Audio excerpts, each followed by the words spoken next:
है कि क्या विदेशियों को भारत में कंपनी खोलने की अनुमति देनी चाहिए भारत सरकार को या नहीं देना चाहिए? आप लोग के हिसाब से क्या होना चाहिए? नहीं देना चाहिए आप लोग के हिसाब से। लेकिन यह बिल्कुल गलत है। जब तक विदेशी लोग भारत में नहीं आएगा, पैसा नहीं लगाएगा तो कैसे होगा? जब वह विदेशी लोग या कोई भी भारत में कंपनी खोलता है तो क्या करता है? कुछ ना कुछ बनाता है, कुछ ना कुछ बनाता है, नहीं बनाता है? उत्पादन बनाएगा, मोबाइल बनाएगा, कार बनाएगा, कुछ तो बनाएगा, चॉकलेट बनाएगा, बिस्किट, कुछ तो बनाएगा। जब कंपनी लगाएगा तो क्या होगा? कुछ बनाएगा। देखिए, कोई भी भारतीय हो या विदेशी हो, अगर भारत में निवेश करना चाहता है तो सरकार को निवेश करने देना चाहिए, यहाँ तक कि उसकी मदद करनी चाहिए। आज चाइना इतना विकसित क्यों हो गया है कि चाइना में कोई कंपनी खोलना चाहता है तो तुरंत सरकार उसको ज़मीन देती है, तुरंत सरकार ज़मीन देती है। चाइना के पास इतना पैसा है कि दूसरे देश को लोन देता है, तो उसके यहाँ जो कंपनी खोलने आता है उसको तुरंत लोन देता है, तुरंत लोन देता है, ज़मीन देता है, मजदूर देता है। अपना कंपनी आता है, वो अपना दिमाग लगाता है, प्रोडक्ट बनाता है, उसको बेचता है। देखिए फ़ायदा क्या है, जब भी हम कोई प्रोडक्ट बनाते हैं, कोई भी उत्पाद बनाते हैं, तो उसमें 4 चीज़ों की आवश्यकता होती है। उत्पाद मतलब प्रोडक्ट। सबसे पहले पूंजी की आवश्यकता होती है। किसकी आवश्यकता होती है? पूंजी की आवश्यकता होती है। तो जो कंपनी खोलने आएगा, जो कंपनी खोलने आएगा, या तो उसके पास पूंजी होगा या तो ऋण लेगा। ऋण किससे लेगा? भारत में कंपनी लगाएगा तो किससे ऋण लेगा? भारत सरकार। और जैसे ही ऋण लेगा तो ब्याज तो भारत सरकार को आएगा ना, तो फायदा नहीं हुआ? फायदा हुआ कि नहीं? तो जैसे ही वह पूंजी लगाएगा तो भारत को उतना रुपया आएगा, या भारत सरकार से वह ऋण लेगा तो भारत को क्या मिलेगा? ब्याज मिलेगा। तो कंपनी आना चाहिए ना, नहीं आना चाहिए? तो कंपनी आना चाहिए ताकि वह क्या करे? कुछ ना कुछ उत्पाद बनाए, कुछ ना कुछ प्रोडक्ट बनाए। और जब ही वह प्रोडक्ट बनाएगा तो उसको पूंजी की आवश्यकता होगी, और पूंजी के लिए क्या होगा? ऋण लेगा। किससे लेगा? कितनों पूंजी लेकर आएगा तो कुछ ना कुछ ऋण लेगा, जिसका ब्याज हमें मिलेगा। और जब हमको ब्याज मिलेगा तो फायदा होगा ना, पहला फायदा।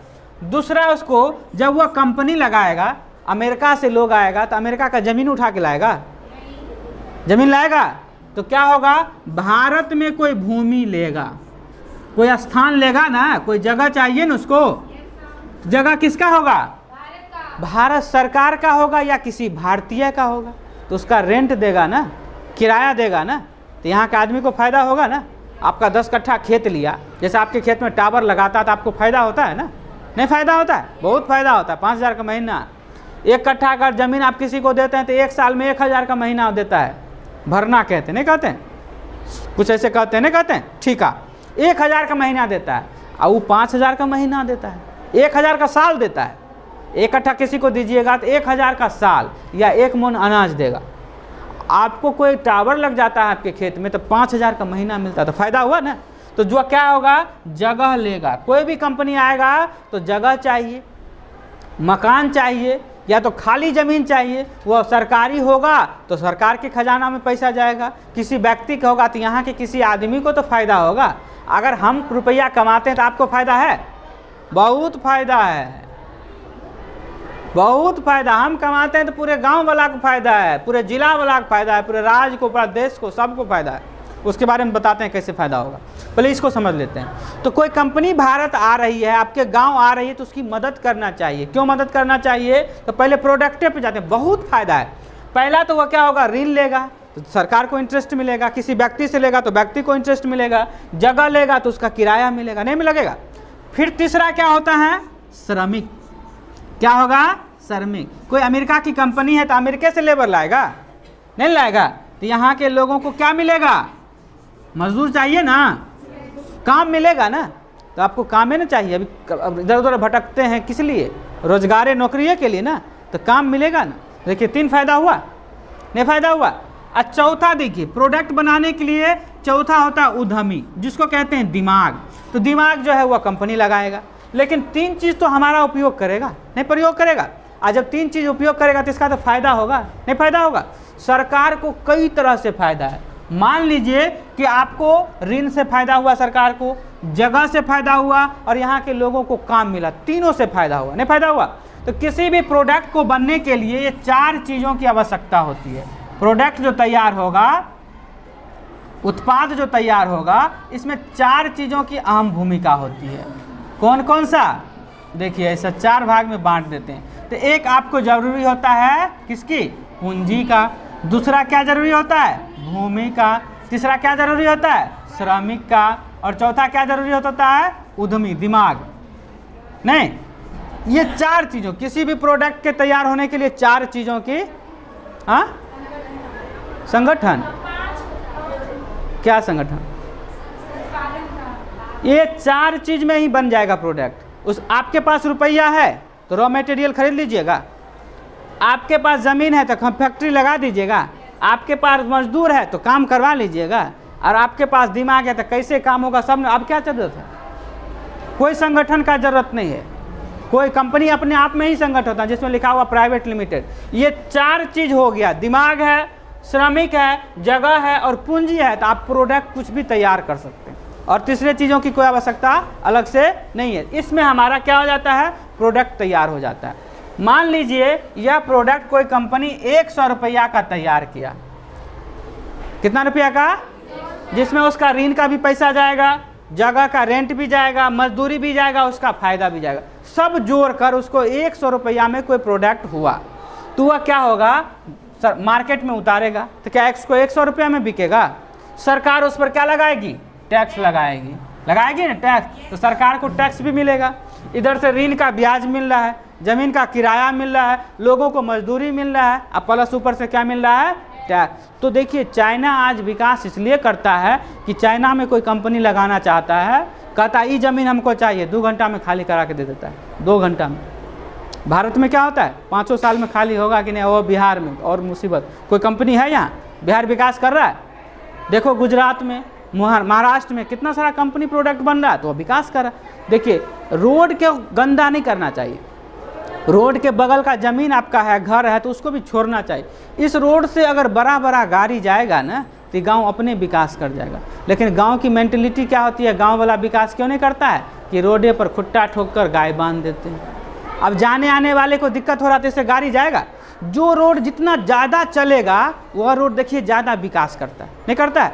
लेकिन गांव के लोगों की मेंटलिटी क्या होती है? रोड को कब्जा कर लेना, और रोड को जैसे ही कब्जा करिएगा तो विकास नहीं होगा। जो रोड जितना चलता होगा तो जितनी कंपनियां देश में आएगी वह अपना प्रोडक्ट बनाएगी, और जब यह प्रोडक्ट बनाएगा तो अनेक स्तर से फायदा होगा। बहुत सारा प्रश्न, देखिए एक एग्जाम्पल बताते हैं। अगर हम रुपया कमाते हैं तो आपको कैसे फ़ायदा होगा? समाज को कैसे फ़ायदा होगा? देश को कैसे? देखिए देश को इस स्तर पे फ़ायदा होगा कि हम अधिक कमाते हैं तो इनकम टैक्स देंगे, देंगे कि नहीं देंगे? फ़ायदा होगा ना। दुनिया का जितना भी आदमी है सब टैक्स दे रहा है, कोई डायरेक्ट टैक्स दे रहा है, कोई इनडायरेक्ट। आप पार्ले जी खरीदते हैं, चॉकलेट खरीदते हैं, उस पर लिखा रहता है इंक्लूड ऑल टैक्सेस, लिखा रहता है ना, उसमें भी आप टैक्स देते हैं जो दिखता नहीं है, 5 पैसा 1 पैसा होता है लेकिन टैक्स होता है। तो जब हम रुपया कमाएंगे तो सरकार को तो इनकम टैक्स देंगे ही, कपड़ा पहनेंगे ना, और जब रुपया कमाएंगे तो अधिक महंगा ना कपड़ा पहनेंगे, अधिक महंगा पहनेंगे तो अधिक ना टैक्स जाएगा, नहीं जाएगा? अच्छा भोजन करेंगे, नहीं करेंगे, तो कपड़ा दुकानदार का कपड़ा बिकेगा ना। हम कमेबे नहीं करेंगे तो कपड़ा बिकेगा? कोई नहीं कमाएगा तो कपड़ा बिकेगा? सब अगर कमा रहा है, हमारे कमाने से कपड़ा दुकान चल रहा है। अब देखिए हम पैसा अधिक होगा तो घर बनाएंगे, घर बनाएंगे नहीं बनाएंगे? तो घर बनाएंगे तो सीमेंट दुकान वाला को सीमेंट बिकेगा, नहीं बिकेगा? लकड़ी वाले को काम मिलेगा, राजमिस्त्री को काम मिलेगा, बिजली वाले को काम मिलेगा, नहीं मिलेगा? रोजगार का सृजन, एक व्यक्ति के कमाने से पूरा समाज का विकास होता है। लेकिन हम लोग गांव की मेंटलिटी क्या होती है? कोई कमा रहा तो खींच लो, मुँह कान फोड़ दो, गिरा दो। गांव इसलिए विकास नहीं करता। शहर में देखिएगा किसी से किसी को कोई मतलब नहीं है, सब विकास कर रहा है। गांव में क्या होता है? उल्टा चलता है। तो देखिए वही बात है कि एक व्यक्ति के विकास से पूरा समाज ही नहीं पूरा देश का विकास जुड़ा हुआ है। उसी प्रकार से किसी के आने से हमको नुकसान नहीं होगा। हाँ, इसके लिए सरकार टर्म एंड कंडीशन बनाए, इसका जो बेनिफिट्स होगा उसका आधा पैसा भारत में ही खर्च करना पड़ेगा। ये सब टर्म एंड कंडीशन बना है, लेकिन क्या है कि किसी को अगर आने नहीं देंगे तो विकास ही नहीं होगा। इसलिए विदेशियों को भारत आना चाहिए, गांव आना चाहिए। देखिएगा जिस शहर में, जिस गांव में फैक्ट्री लगा हुआ है वहाँ पर क्या है, बगल में चाय का दुकान चलता है, तो उसको भी तो रोज़गार मिल रहा है ना, नहीं मिल रहा है। ठेला रिक्शा वाला से सामान मंगाता है, क्योंकि प्रोडक्ट बनाएगा तो रॉ मटेरियल चाहिए ना। तो जो किसान का, मान लीजिए एक पॉपकॉर्न की कंपनी है, तो मकई अमेरिका से लाएगा, मार्केट से खरीदेगा ना, तो मकई बिकेगा ना, नहीं बिकेगा। उसका रैपर बिकेगा, पन्नी बिकेगा, रॉ मटेरियल बिकेगा ना। बिस्किट बनाएगा, सपोज कोई कंपनी आया बिस्किट बनाएगा, तो गेहूँ खरीदेगा ना, चीनी खरीदेगा ना, मैदा खरीदेगा ना, नहीं खरीदेगा, दूध खरीदेगा ना। तो ये सब कहाँ से बिकेगा, हमारे अगल बगल का बिकेगा, नहीं बिकेगा। तो हमारे प्रोडक्ट जो रॉ मटेरियल वो बिकेगा। अब दूध जो उत्पादन कर रहा है, जो किसान है, उसका दूध बिक रहा है सही रेट में। गेहूं जो उत्पादन कर रहा है उसका गेहूं सही रेट में बिक रहा है। जो गन्ना की खेती कर रहा है उसका गन्ना सही रेट में बिक रहा है, तब ना बिस्किट बनेगा। अब इस सब चीज़ को पहुंचाने वाले के लिए ट्रांसपोर्टों को फायदा होगा, जिसके पास गाड़ी होगा उससे माल जाएगा, फिर बिस्किट बनेगा, फिर मार्केट में जाएगा। इस प्रकार से कई तरह से लोगों को रोजगार मिलता है। एक डायरेक्ट है कि जो उत्पाद बना रहा है कंपनी के अंदर, जो उत्पाद नहीं बना रहा उसको भी फायदा है। आप आज नरहन में, सिंघिया में, महसारी में कोई सामान आसानी से खरीद लेते हैं। कैसे? महसारी चौक पर जो मिलता है उसको तो खरीद लेते हैं, नरहन में जो मिलता है उसको खरीद लेते हैं, जो नहीं मिलता है उसको क्या करते हैं, फ्लिपकार्ट अमेजन से ऑर्डर करते हैं ना, आ जाता है ना। अब पहले जब नहीं था तो जो चीज़ नहीं मिल रहा है उसका उपयोग करते थे। अभी जो चीज़ नहीं भी मिल रहा है तो ऑनलाइन मंगा लेते हैं ना, तो सुविधा है तब ना मंगा लेते हैं। तो प्रोडक्ट रहेगा तब ना बिकेगा, और जब बिकेगा तब ना लोगों को सुविधा मिलेगा, जो बेचेगा दुकानदारों को फायदा होगा, नहीं फायदा होगा। इस प्रकार से कंपनी लगनी चाहिए, उसका प्रोडक्शन होना चाहिए। इकोनॉमिक्स की भाषा अगर सीखते हैं तो आपको एग्जाम में पूछेगा कि किसी भी उत्पाद के बन के तैयार होने के लिए कम से कम कितनी चीज़ों की आवश्यकता है, तो 4, पूंजी की, भूमि की, श्रमिक की और उद्यमी। ये 4 चीज़ है तो प्रोडक्ट क्या हो जाएगा, तैयार हो जाएगा। तो उद्यमी दिमाग लगाएगा, रॉ मटेरियल खरीद लेगा, रॉ मटेरियल खरीद लेगा तो श्रमिक से काम करवा लेगा, नहीं करवा लेगा।